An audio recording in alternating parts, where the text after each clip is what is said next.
প্রাথমিক বিদ্যালয়ে শিক্ষার্থীদের মূল্যায়নের ক্ষেত্রে একটি গুরুত্বপূর্ণ দিক হচ্ছে ধারাবাহিক মূল্যায়ন। এখন এই ধারাবাহিক মূল্যায়ন আমরা কিভাবে সম্পন্ন করব এবং কিভাবে রেকর্ড সংরক্ষণ করব সে বিষয়ে একটু আলোকপাত করছি। আশা করছি আমাদের সম্মানিত শিক্ষকবৃন্দ এতে উপকৃত হবেন। আপনারা প্রথমে দেখেন, এখানে লেখা আছে যে ধারাবাহিক মূল্যায়ন 2026 বিষয় বাংলা, শ্রেণী প্রথম। তারপরে আমাদের যেটা লিখতে হবে সেটা হচ্ছে শিক্ষার্থীর নাম ও রোল নাম্বার। তারপরে হচ্ছে পাঠ্যপুস্তকের কাজ। মূল্যায়নের আরেকটি জায়গা হচ্ছে যে শ্রেণী কাজে সক্রিয়তা। তারপরে হচ্ছে ভাষা দক্ষতা বা বিষয়বস্তুর বোধগম্যতা, ক্লাস টেস্ট এবং সর্বমোট। এখানে দেখেন যে আমাদের পাঠ্যপুস্তকের যে কাজ সেখানে নাম্বার নির্ধারণ করা আছে 20। তারপরে হচ্ছে শ্রেণী কাজের সক্রিয়তায় 5, ভাষা দক্ষতা এবং বিষয়বস্তু বোধগম্যতা 5, ক্লাস টেস্ট 5, সর্বমোট 50 নম্বর। এখন আমরা জানি যে প্রথম শ্রেণী এবং দ্বিতীয় শ্রেণীর শিক্ষার্থীদের ধারাবাহিক মূল্যায়নের নাম্বার হচ্ছে 50 এবং সামষ্টিক মূল্যায়নের নাম্বার হচ্ছে 50। এখন আমরা এটা কিভাবে করব সেটা আমি আপনাদেরকে দেখাচ্ছি। দেখেন, আমরা প্রথমে শিক্ষার্থীর নাম হচ্ছে ফাতেমা, রোল নাম্বার 1। ধরেন সে লিখিত পরীক্ষায় পেয়েছে, পাঠ্যপুস্তকের কাজ যথাযথভাবে সম্পন্ন করেছে, তাহলে আমরা তাকে 20-এর মধ্যে 20 দিব, তাহলে সে পেল 20। এখন শ্রেণী কাজে সক্রিয়তা, যেহেতু সে ভালো স্টুডেন্ট, তার রোল নাম্বার 1, সে শ্রেণী কাজে সক্রিয় থাকারই কথা।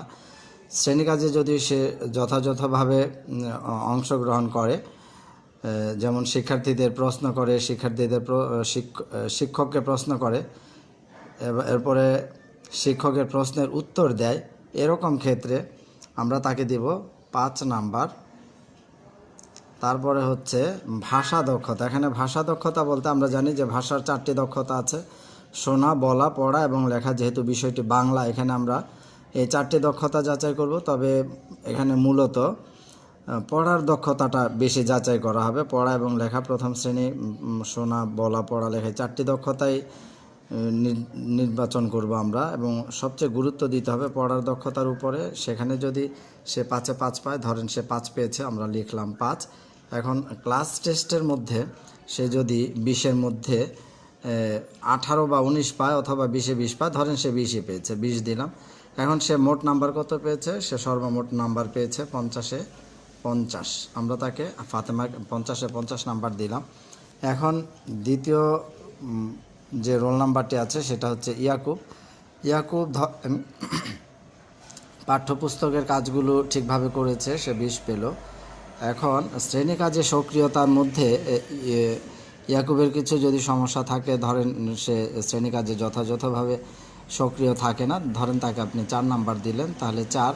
তারপরে ভাষা দক্ষতার বা বিষয়বস্তুর বোধগম্যতা, এখানে ভাষা দক্ষতায় ধরেন সে 5 পেয়েছে বা 4 পেয়েছে, ঠিক আছে, ধরলাম সে 5 পেয়েছে, দিলাম 5। অ্যান্ড ক্লাস টেস্টের মধ্যে সে যদি 1 নাম্বার কম পায়, দিলাম 19। তাহলে এখন সে মোট নম্বর পেল কত? সে মোট নম্বর পেয়েছে হলো 48। আমরা দিলাম মোট 48 নম্বর। তারপর হচ্ছে আমাদের পরবর্তী শিক্ষার্থী হচ্ছে জামাল। ধরেন পাঠ্যপুস্তকের কাজ যথাযথভাবে করেছে, সে 20 নম্বর পেল। তারপরে শ্রেণী কাজে সে যথেষ্ট সক্রিয়, 5 নাম্বার দিলাম। তারপরে হচ্ছে ভাষা দক্ষতার বা বিষয়বস্তুর বোধগম্যতায় সে 4 পেল। তারপরে ক্লাস টেস্টে সে পেয়েছে ধরেন 18 নম্বর, তাহলে তার মোট নম্বর হবে কত? 47। আমরা তাকে ধারাবাহিক মূল্যায়নে 47 নাম্বার দিলাম। তারপর একইভাবে সীমা, ধরেন সে পাঠ্যপুস্তকের কাজ যথাযথভাবে করেনি, কিছু ভুল করেছে, এখানে সে 18 পেল। তারপর শ্রেণী কাজে সে যথেষ্ট সক্রিয়, 5 নাম্বার পেল। ভাষা দক্ষতায় সে 5-এ 5 পেল। ক্লাস টেস্টে সে পেয়েছে ধরেন 18 নাম্বার, তাহলে এখন আমরা তাকে মোট নাম্বার দিব কত? মোট নাম্বার পেল সে 46, মোট নাম্বার 46। তারপর বারেক পেয়েছে, ধরেন পাঠ্যপুস্তকের কাজ যথাযথভাবে করেছে, সে 20 পেল। শ্রেণী কাজে সে সক্রিয় না, তাকে 3 দিলাম। এরপরে হচ্ছে ভাষা দক্ষতায় সে পিছিয়ে আছে, ভাষা দক্ষতায় পেল 3, ক্লাস টেস্টে সে পেয়েছে ধরেন 15 নাম্বার, তাহলে তার মোট নাম্বার হবে কত? সে এখানে 2 নম্বর কম পেয়ে 2 2 4 আর 5 9 নাম্বার কম পেয়েছে, তাহলে সে মোট নাম্বার পেল 41। এটা হচ্ছে তার ধারাবাহিক মূল্যায়নের নাম্বার। এই ধারাবাহিক মূল্যায়নের নাম্বার এবং সামষ্টিক নাম্বার যেটা আছে সামষ্টিক মূল্যায়ন, সেই নাম্বারগুলো যোগ করে কিন্তু তার মোট নাম্বারটা নির্ধারিত হবে। তাহলে আমরা এখানে এই ছকটা আমি আপনাদেরকে আবার দেখাচ্ছি। এখানে আমরা কিন্তু এইভাবে প্রথম এবং দ্বিতীয় শ্রেণীর মূল্যায়নটা করব।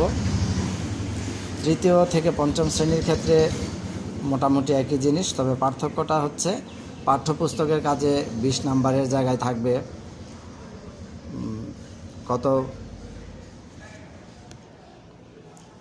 পাঠ্যপুস্তকের কাজে হচ্ছে 10, শ্রেণী কাজে সক্রিয়তায় 5, ভাষা দক্ষতায় 5 এবং ক্লাস টেস্টে 10 নম্বর। তৃতীয় থেকে পঞ্চম শ্রেণীর ক্ষেত্রে মোট নাম্বার হচ্ছে 30।